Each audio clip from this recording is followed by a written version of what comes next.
Okay, I would like to talk about first. I want to talk about this future concept and how it is used in an industrial way, and how it constitutes a huge integrated industry in which art institutions are also involved. In part one, I would like to give a brief historical background of the usage of the term, and in the second part, I will again briefly share my notes in these pandemic days. So here is well, I think a designer is by nature a futurist. So artists and designers create ideas that are not yet of this world, and turn those ideas into the world we live in. So, for instance, to design cities, therefore, is an exercise in futurity. But we can also ask, how often does the designer or artist reflect on the potential worlds they are creating? Or how often do they question what these futures look like, or more importantly, how they should look like? So I'd like to talk about a topic called design fiction and speculative design fiction, which Bagher and I collaborate. So for those, especially for those who don't have a background about design fiction, this is a discipline that offers artists and designers a way of looking into the future. Design fiction provides a method to probe, explore, and critique possible futures. In this way, design fiction demonstrates a way of research. So within this research process, there's no longer attempt to generate answers or solutions, but more importantly, we aim to formulate a variety of great questions. So while predicting the future is an internal pursuit, rendering future experiential is a modern innovation, surrounded by concepts such as progress and development and utopia or dystopia. So the future is considered as a problem of experience design most of the time. So for a start,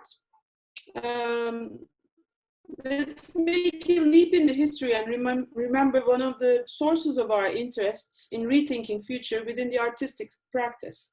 So I'll try to elaborate here in the first part how exhibitions, big industry, corporations, governmental institutions, financial instruments, and state policies are integrated since the beginning of the Second World War. So we can certainly take this period way back in history.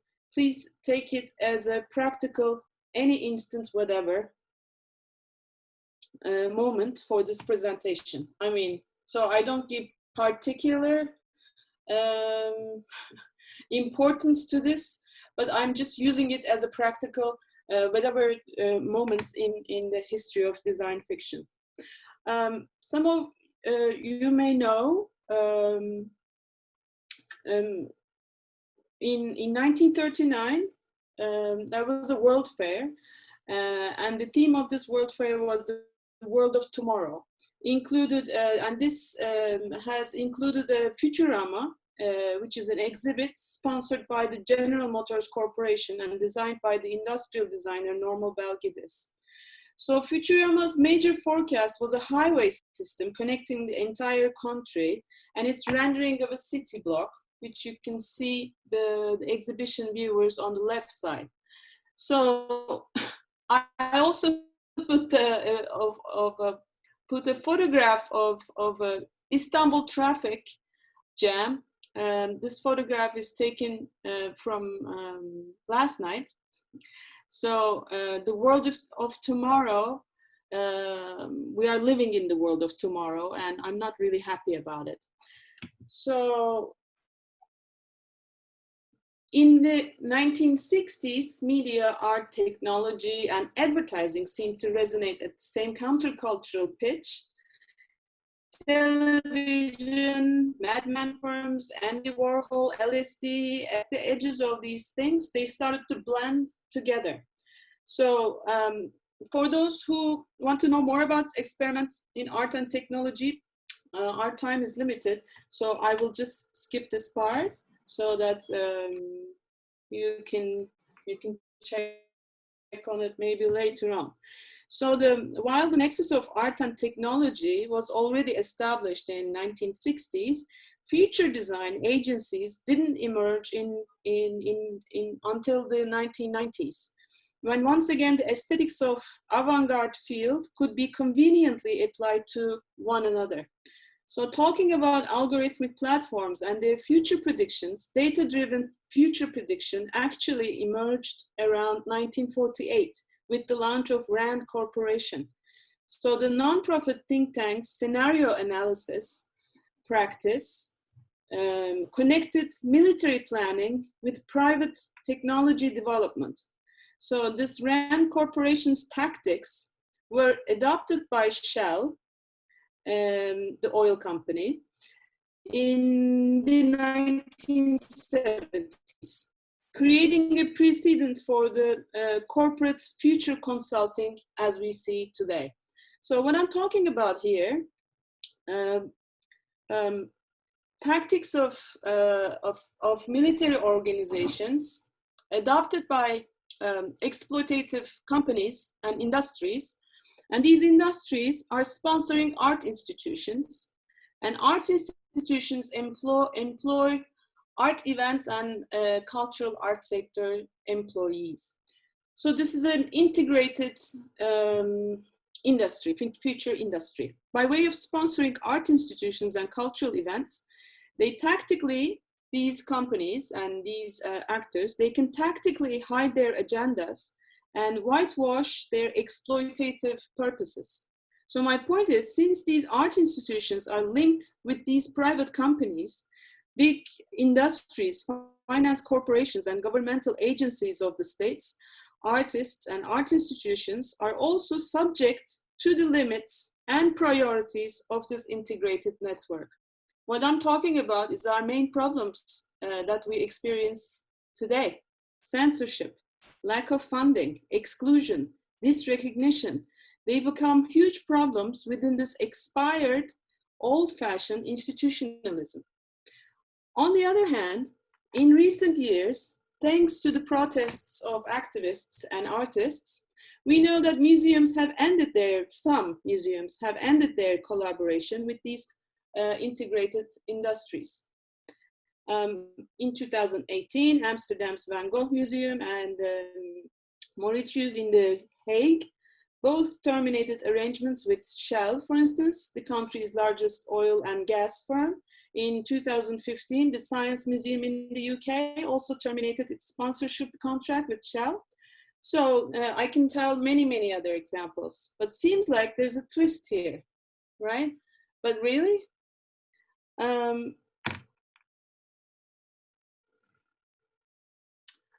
Well, the axis seemed to be moved towards the development and emergence of art institutions in the Middle East, or in the Gulf region, or in conjunction, or in the in quote developing countries, in conjunction with the reopening of the National Museum of Qatar, for instance.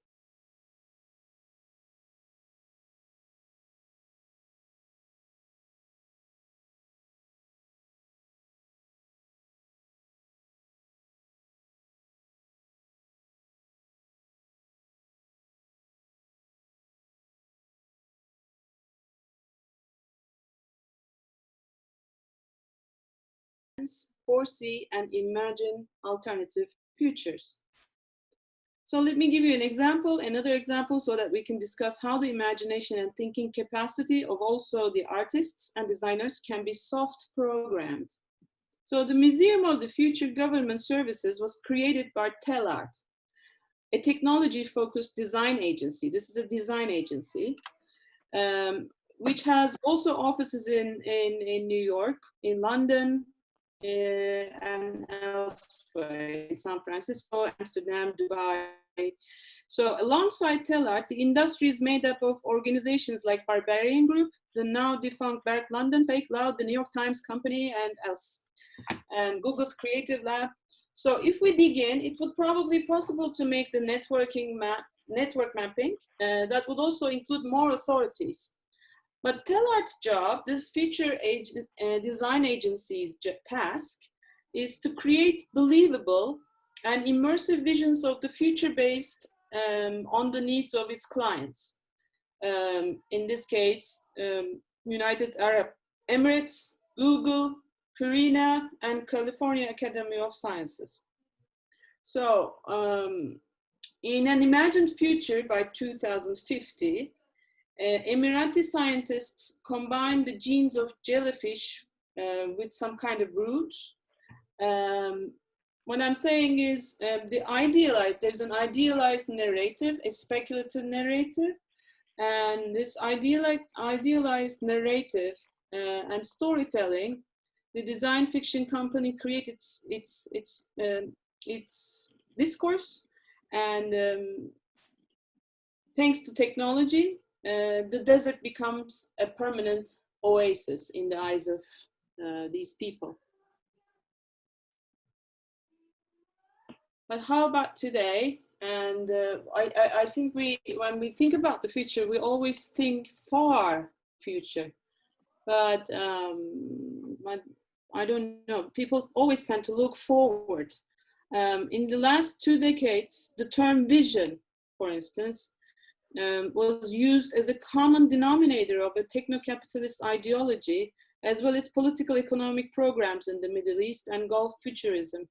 So in a way, this specific term, vision, about the future, reproduces the updated versions of hypercolonialization and exploitation.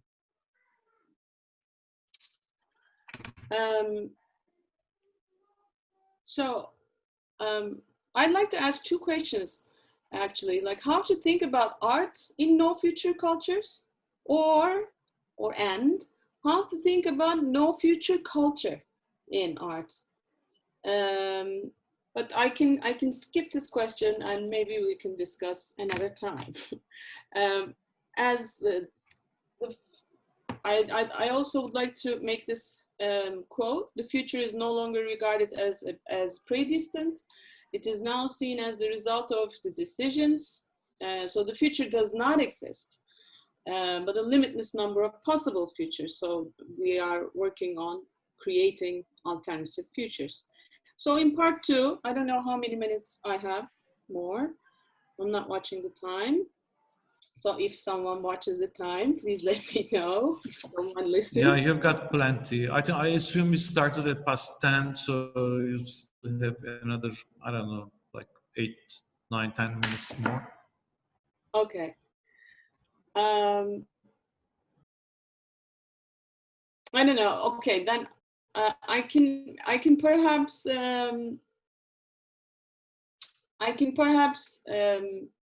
make a quote from Alexander Galloway from his book Protocol, which he wrote in 2004. He said, "Tactical effects often leave only traces of their successes to be discovered later by the ecologists of the media." So what I'm trying to explain was the tactics of this future design industry and its impact on the arts institutions and the institutionalized artists' visions. But I think waiting to be discovered later by the ecologists of the media is like waiting for Godot in Istanbul. So with this in mind, I developed another conceptual approach, which I call Paratactic Works. These works usually repeat, imitate, and reuse tactics that have been adopted by dominating power institutions, and they reappropriate and subvert these tactics by doing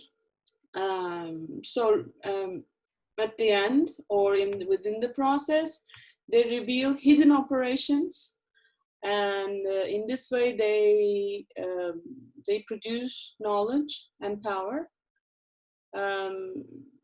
They integrate participation, and they are mostly process-oriented works. So they suggest way of action or ways of action for activating resistance potential, and they create speculative and imaginative interventions.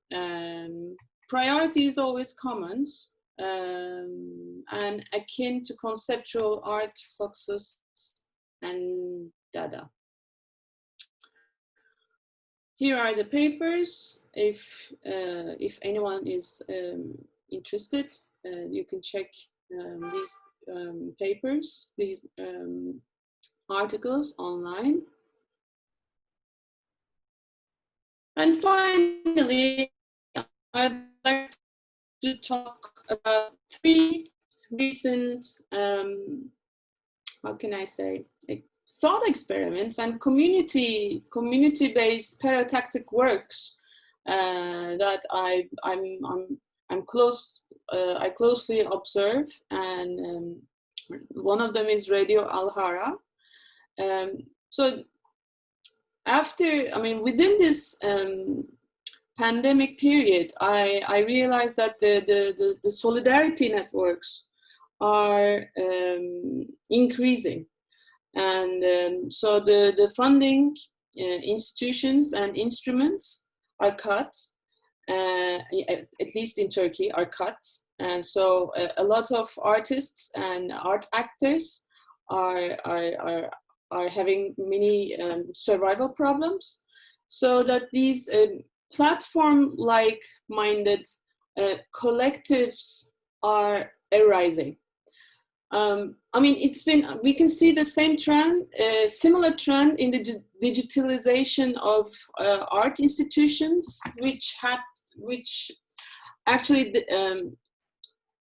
they should have been digitalized and open their sources within the last 2 decades, I suppose, but they didn't. It was only an economic choice most of the time for them. So with pandemic, we find them, we observe that it becomes an obligation for them to survive. So, but I don't want to talk about the institutions and how they can survive within these tough times. I want to give the focus more on the independent artists and how we can survive. So Radio Alhara emerges in a time of isolation and boredom in Beirut, and the project is inspired by Radio Il Hay in Beirut and Radio Alhama in Tunis, which were in turn inspired by Radio Quarantine in Milan. So we can see that the rise of the translocal networks and solidarity networks communicating with each other about local problems, but in a trans-species way, in a trans-local way, in a trans-communicative way, in a transgender way. So this is this will be the emerging developments in the post-COVID, post-hope, post-institutionalized future. So the radio station or the program or the community building project or the solidarity network, whatever you say, it begins in Bethlehem and Ramallah, and it aims to extend to other places in Palestine and throughout the world. So this is an open platform for listening, adding, discussing, and chatting. So one of the other things that I've observed during these times is that listening becomes more important. than seeing and watching. So this collective listening and playing and chatting experiences, I think it will rise in the future. So we can all go through this time of solitude while communicating and reminding each other of each other. They say, and they hope this is the beginning of a collective space that will continue once this world crisis is over, they say. Another solidarity network from Turkey. This is is called Shoulder. This is a solidarity network initiated by a group of people working in the arts and culture who believe in the urgency of unreciprocated resource sharing and cooperation, which will only be sustainable through the support of others. So Omuz was established this year to respond to the economic precarities and inequalities which became acutely visible during the COVID-19 pandemic, and to strengthen the network of solidarity. So this is another sharing network platform among those working and producing in the arts. So bringing together those who want to receive financial support with those who want to give support. So this is now, since it is a solidarity network to give financial support, it may in the near future change and grow and develop, and it will grow. It can grow as an intellectual or caring network. So another example is by Decol. This is an online virtual meeting space, and this was an exhibition that we have experienced during the pandemic. So Metaspace is a virtual meeting website and custom 3D designed spaces with private profiles and digital interaction tools. So it's made for social communication and interactive experiences to create an alternative space for events and gatherings. We have experienced a multiplayer interaction environment within the arts field. There's a short video. Let me just play it for quickly just to give you the vibe, so that if you want to know more, you can click on the link and check out later.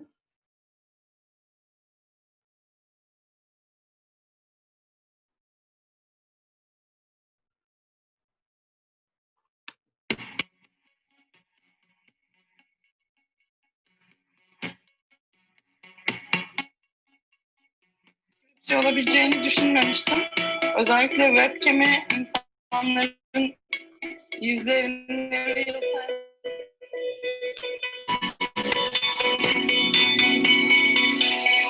So I can see you jumping at the right angle now.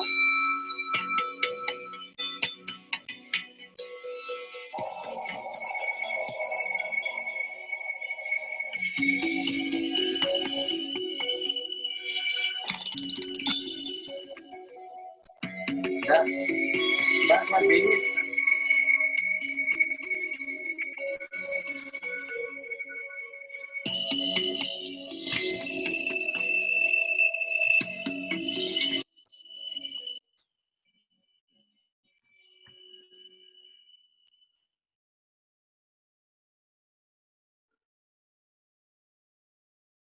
So these are my observations. I think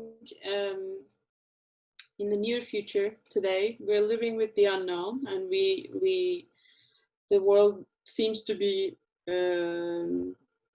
really weird, and it will be more weird, I'm assuming, so that we have to interact with one another, and we have to explore our weird qualifications and interact with the weird without any judgments. So another observation is that the term virus and the virus culture is leaving its space to immunity culture, I think, so that the neologisms and the concepts and the approaches will be affected by this epistemological paradigm shift, I would say.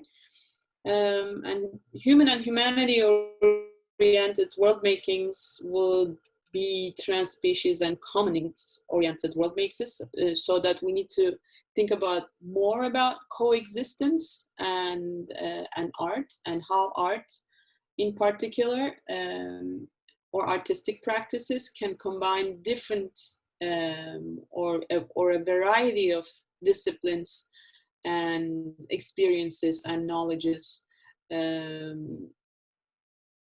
to create these translocal solidarity networks and community buildings.